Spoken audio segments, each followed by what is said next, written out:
On May 14, 2026, Edward Lee Busby became the 600th person executed by the state of Texas. But the crime that put him on that gurney inside the Huntsville Unit started in a parking lot 22 years earlier. 23 feet of duct tape. That is how much was wrapped around a 77-year-old woman's face inside the trunk of her own car. Her nose was physically pushed sideways from the pressure. She could not breathe. She suffocated slowly, sealed in that trunk somewhere on a highway in Oklahoma. And it all started because she went grocery shopping on a Friday morning. The morning of January 30th, 2004 was mild and pleasant for a winter day in Fort Worth, Texas. The sun had come out. The parking lot at the Tom Thumb grocery store at Hewlin and Bel Air Drive, just southwest of downtown Fort Worth, was busy with weekend shoppers coming and going from their cars. One of those shoppers was Laura Crane. She was 77 years old, a retired director of the Starpoint School at Texas Christian University, a school dedicated to children with learning disabilities. Friday was her regular shopping day. She lived nearby. She knew the store. And she was still sitting in her car in that Tom Thumb parking lot when Edward Lee Busby walked up and opened her driver's side door. He said 2 words, "Slide over." She complied. A woman named Kathleen Latimer, who went by Kitty, climbed into the back seat of Laura's car. Kitty owed money for drugs in Fort Worth. They needed a car to get out of town. When Edward spotted Laura sitting alone in that grocery store parking lot, he made his decision. A man named Steve Humble, who worked at a men's clothing store called the Squire Shop next door to Tom Thumb, had seen them moments earlier. He noticed a very blonde woman walking fast across the parking lot, trying to catch up with a man about 30 yards ahead of her who had been testing car door handles. That man was Edward. From the Tom Thumb parking lot, Edward drove Laura's car. Kitty sat behind him, and Laura sat in the front passenger seat. By all accounts, Laura was calm. She turned to Kitty in the back seat and said, "Hi, darling." Then she turned to Edward behind the wheel and asked what his mother would say if she knew he was doing this. A 77-year-old woman had just been carjacked outside a grocery store in broad daylight in Fort Worth, and her instinct was to talk to these two like human beings. They stopped at a gas station, and they used Laura's ATM card to withdraw money. Then Edward drove Laura's car to the back of a vacant house near Airport Freeway and Beach Street in Fort Worth.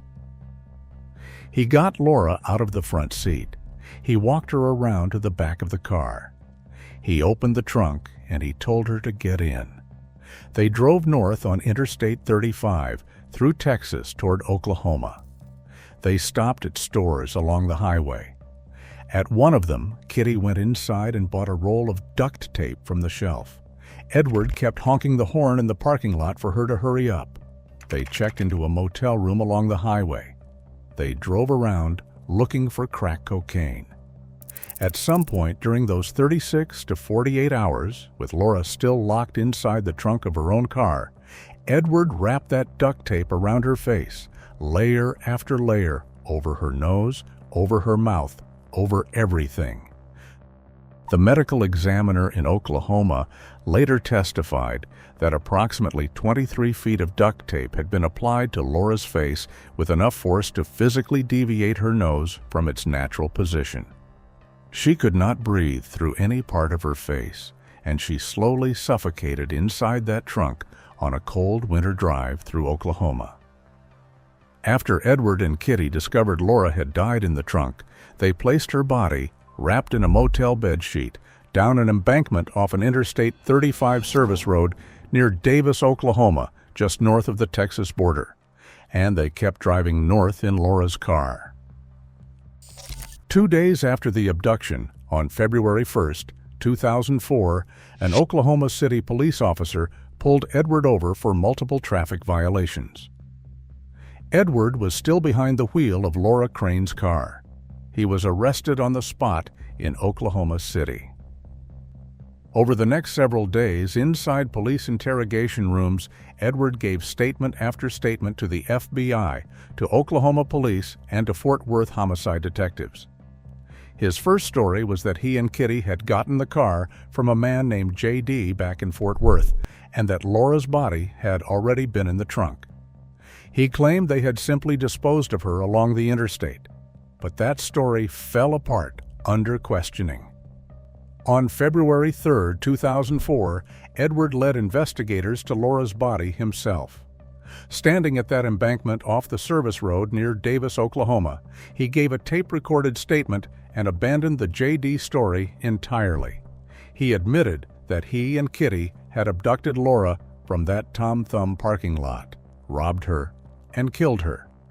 But Edward pointed the finger at Kitty. He told investigators that Kitty had been the brains of the entire operation, that he had been following her lead the whole time, and that she had told him to tape Laura's head up. He said several times that he had not meant to kill her. He said he had prayed with Laura before it happened. Kitty told Fort Worth detectives a completely different story. She said Edward was the one in control from the moment they walked into that Tom Thumb parking lot. She said he had directed everything, and that when she asked him what he was doing testing car doors, he told her to shut up. And the physical evidence from the crime lab sealed it. Only Edward's fingerprints were found on the duct tape recovered from Laura's face. Not Kitty's fingerprints, his. Kitty pleaded guilty to murder and was sentenced to life in prison in February 2006. She was sent to a women's facility at the Mountain View Unit in Gatesville, Texas. In the years since, behind those prison walls, she earned her first Braille certification. Other inmates at Gatesville came to know her as Mama Kitty. She remains locked up to this day, now 61 years old, with a parole eligibility date in 2034. But Edward went to trial in Tarrant County. In November 2005, Edward Lee Busby stood trial for capital murder inside the Tarrant County Courthouse in downtown Fort Worth. The defense attorneys leaned hard on Edward's recorded statements to police. The argument was that Edward hadn't intended to cause Laura's death, that he was following Kitty's instructions, that there was no deliberate plan to kill anyone, only a robbery and carjacking that spiraled out of control on the highway. But the prosecution put the Tarrant County medical examiner on the witness stand, and the testimony was devastating. 23 feet of duct tape wrapped with enough force to physically move bone in Laura's face. Laura had not died quickly in that trunk. She had not died painlessly. She had suffocated, slowly, sealed shut, inside the trunk of her own car while Edward drove through rural Oklahoma looking for crack cocaine. On November 11, 2005, the jury inside that Tarrant County courtroom convicted Edward of capital murder and sentenced him to death. The Texas Court of Criminal Appeals in Austin affirmed the conviction and the death sentence. For the next 2 decades, Edward's defense team fought the sentence through every court they could reach. One of the central arguments Edward's lawyers raised repeatedly was that Edward was intellectually disabled and therefore ineligible for the death penalty under the Supreme Court's 2002 ruling in Atkins versus Virginia. IQ tests administered over the years produced varying results. His lawyers presented evidence that both a defense expert and an expert hired by the Tarrant County District Attorney's Office had found him intellectually disabled. The district attorney's own office had even recommended reducing Edward's sentence to life in prison. But the trial judge in Fort Worth disagreed with those findings. In 2023, that judge upheld the death sentence. Edward's execution was first scheduled for May 6, 2020. It was stayed because of the COVID-19 pandemic. A second execution date was set for 2021. It was stayed again by the Texas Court of Criminal Appeals for a disability review. A third date was set for May 14, 2026. 6 days before the scheduled execution, on May 8th, the Fifth Circuit Court of Appeals in New Orleans issued a temporary stay. In a 2-1 decision, Judge Stephen Higginson wrote that in a matter of life and death, the court must be certain it applies the proper constitutional rule before a state can execute someone. It looked, for the third time, like Edward Busby would not be put to death on his scheduled date. But Texas Attorney General Ken Paxton's office filed an emergency application with the United States Supreme Court in Washington, asking the justices to lift the stay. They argued Edward's claims were meritless and had already been litigated for years. On the afternoon of May 14th, just hours before the scheduled execution inside the Huntsville Unit, the Supreme Court sided with Texas. In a divided 6-3 decision, the court lifted the Fifth Circuit stay and cleared the way for the lethal injection to proceed that evening. All 3 liberal justices dissented. Justice Ketanji Brown Jackson wrote that the court was granting emergency relief to ensure that Texas could carry out the execution that night. She wrote that in capital cases, the court rarely intervenes to preserve life, and she said she could not understand the court's rush to extinguish it. Edward's attorneys scrambled to file one more emergency motion with the Fifth Circuit that Thursday evening. It was denied within the hour. Every legal door had closed inside every courthouse from Fort Worth to Washington.